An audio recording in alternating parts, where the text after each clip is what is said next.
El rostro representado en la tábola lucana corresponde morfológicamente al del dibujo de Melzi. Pero, ¿cómo podemos estar seguros de que se trata realmente de la misma persona?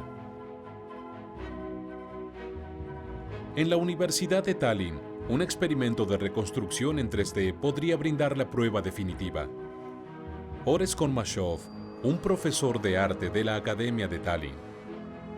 Helen Koch, una especialista en gráfica 3D. Y el ingeniero Giandomenico Glini decidieron unirse para emprender esta investigación exclusiva.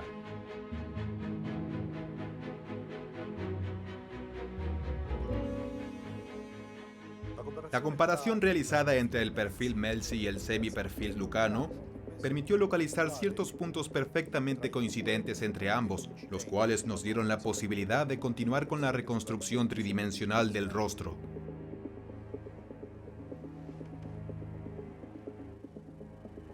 La gráfica en 3D funciona a través de triángulos, por lo tanto necesitamos utilizar este tipo de triángulos. Para construirlo necesitamos contar con la mayor cantidad de angulaciones posibles del rostro. En nuestro caso teníamos un ángulo de 3/4 más un perfil. Luego se cargan los datos en el programa de 3D y se comienza a construir la parte faltante entre ambos puntos de vista.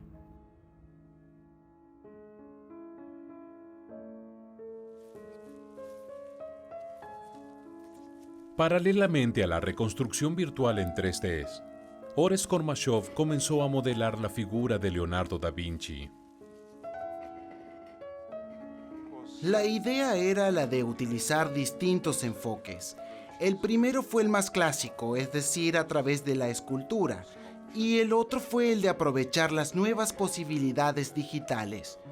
Dos técnicas completamente diferentes. Y sentíamos gran curiosidad por conocer el resultado del experimento.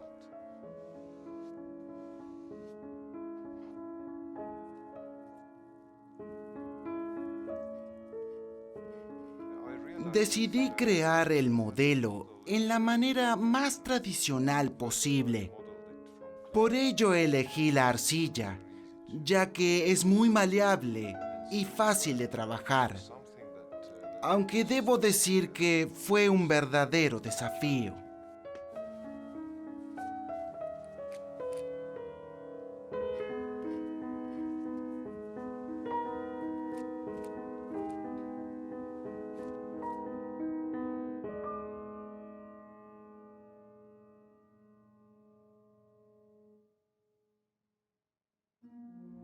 Algunos días más tarde, Gianni Glini vuelve a la universidad para observar la escultura y la reconstrucción en 3D.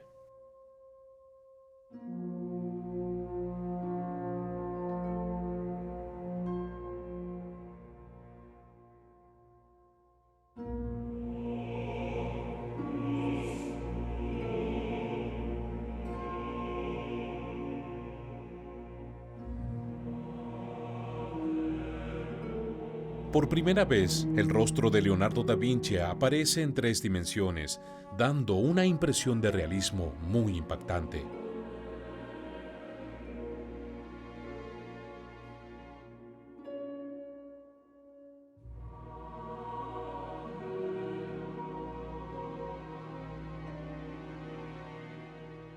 Fue realmente sorprendente el descubrir que eran tan similares, y a su vez fue la confirmación de que el enfoque artístico no es simplemente una fantasía, sino que es tan confiable como lo son las técnicas científicas y numéricas.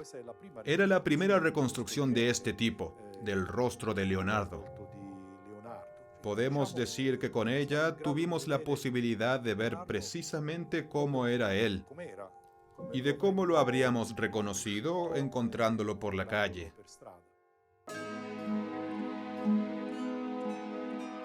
Sin embargo, surgió un problema de correspondencia entre la reconstrucción en 3D y la tábola lucana.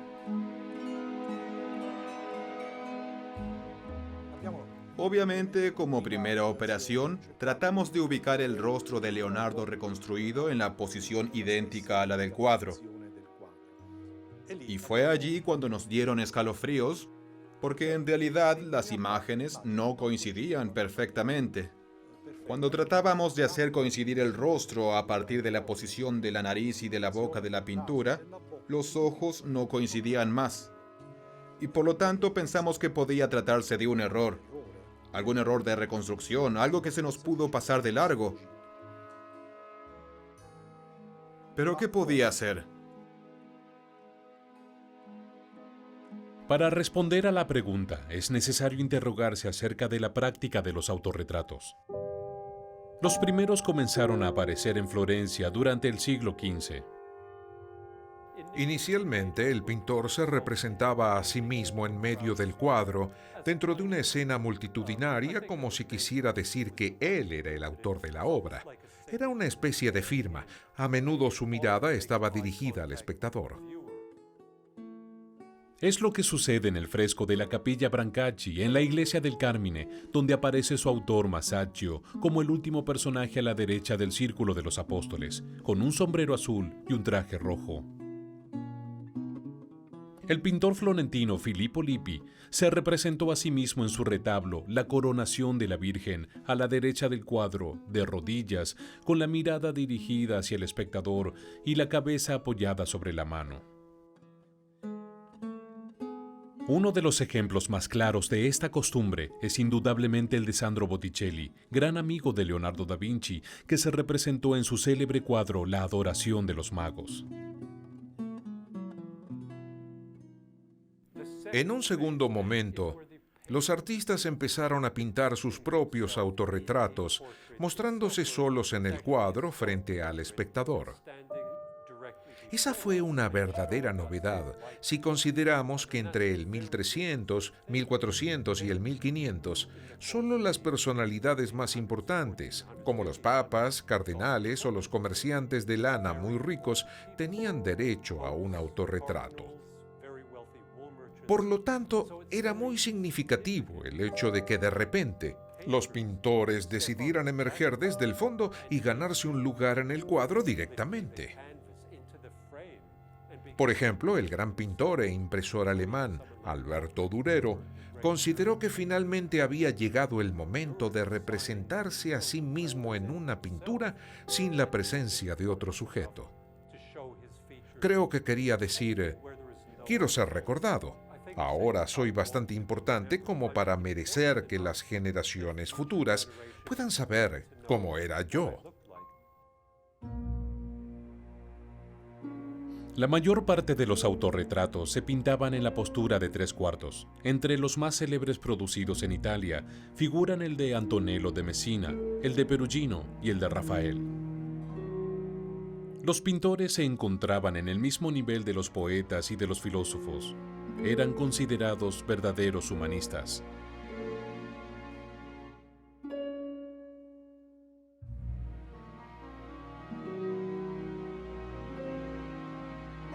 Y fue a través de los autorretratos como aparentemente los artistas del Renacimiento quisieron transmitir dicho mensaje.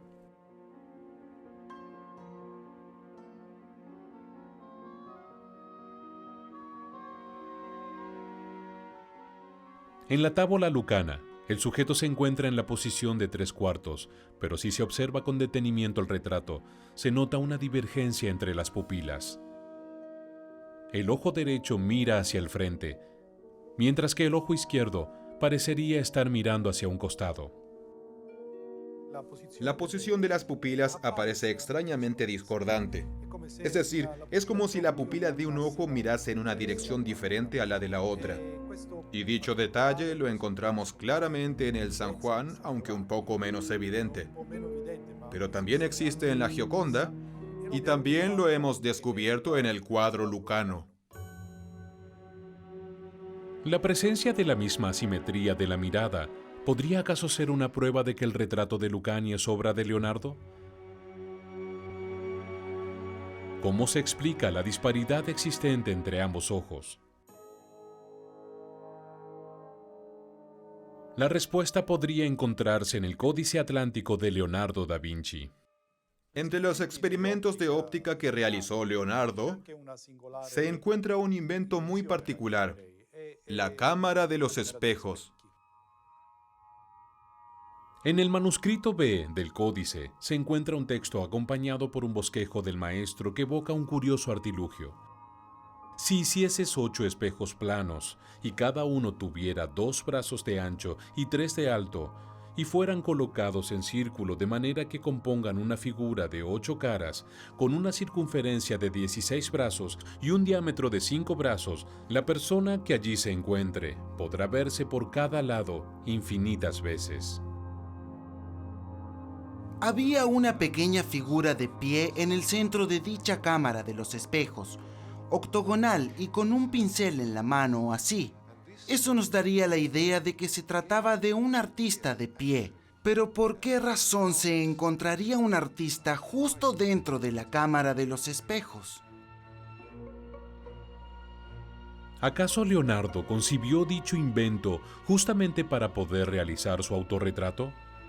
Para entender el verdadero uso de la cámara de los espejos y si efectivamente era posible que Leonardo la hubiese utilizado, decidimos que ya teníamos todos los elementos como para hacer un pequeño experimento virtual. Sabíamos cómo estaba formada la cámara de los espejos, habíamos hecho la reconstrucción tridimensional del rostro de Leonardo y por lo tanto pensamos, ¿por qué no ubicamos en ese entorno virtual el rostro de Leonardo justo en el interior de la cámara de los espejos para ver qué pasa?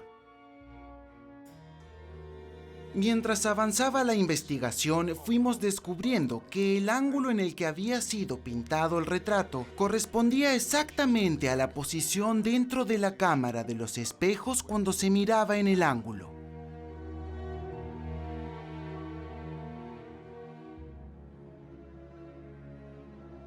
Si se mira en un ángulo, allí donde 2 de los espejos del octágono se intersectan, se forma justo un ángulo de 22,5 grados. Por lo tanto, es una perfecta posición de 3/4. Gracias a la simulación virtual de la cámara de los espejos, los investigadores pudieron confirmar con total exactitud que el retrato de Lucania tenía una orientación de 22,5 grados. Pero si se observa el cuadro con detenimiento, se nota un desnivel. La nariz y la boca están levemente orientadas hacia atrás con respecto a los ojos y al resto del rostro, que en cambio rotan en la posición de 3/4. Entonces, ¿a qué se debe dicha diferencia de rotación?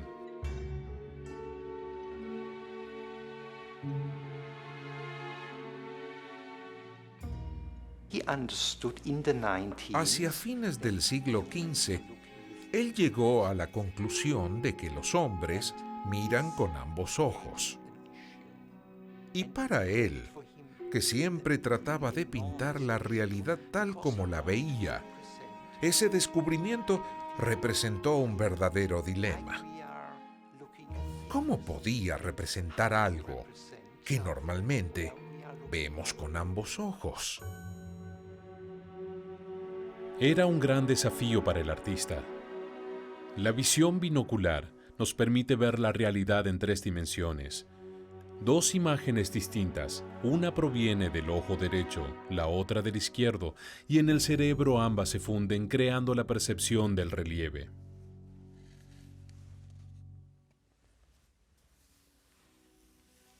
Como siempre, fue por medio de una serie de experimentos que Leonardo encontró la manera de traducir en pintura lo que sería la visión binocular. Tomó una esfera, dibujó la primera mitad vista por un ojo. Luego hizo lo mismo con la segunda mitad y miró con el otro ojo. Descubrió que con ese procedimiento se obtenía una percepción espacial del objeto. Cada mitad parecía tener más relieve con respecto a la otra. Pero entonces, ¿acaso era posible que la imagen del cuadro lucano fuese la superposición de las 2 imágenes vistas primero con un ojo y luego con el otro? Y esto nos explicaría el por qué nuestra imagen vista en un monitor nunca iba a coincidir con la del cuadro. Por consiguiente, el retrato de Lucania sería el resultado de la combinación de 2 puntos de vista diferentes. La nariz y la boca, orientadas a 40 grados, fueron pintadas con la visual del ojo derecho, mientras que los ojos y el resto del rostro, orientados a 22,5 grados, con la del ojo izquierdo. Esto explicaría la diferencia de eje que fue encontrada entre la nariz, la boca y los ojos. La simulación virtual demostró que para obtener la fusión de los dos puntos de vista, el pintor tiene que estar ubicado a una distancia inferior a 30 centímetros de la conjunción de los dos espejos. Probablemente la luz que fue utilizada provenía de una lámpara ubicada en la parte superior izquierda. Esto explicaría por qué la parte izquierda del rostro se encuentra envuelta en una luz cálida, mientras que la parte derecha es más sombría. La diferencia de dilatación entre las pupilas confirmaría dicha hipótesis. La pupila izquierda, cercana a la fuente de luz, es más pequeña con respecto a la de la pupila derecha, que permanece en sombra.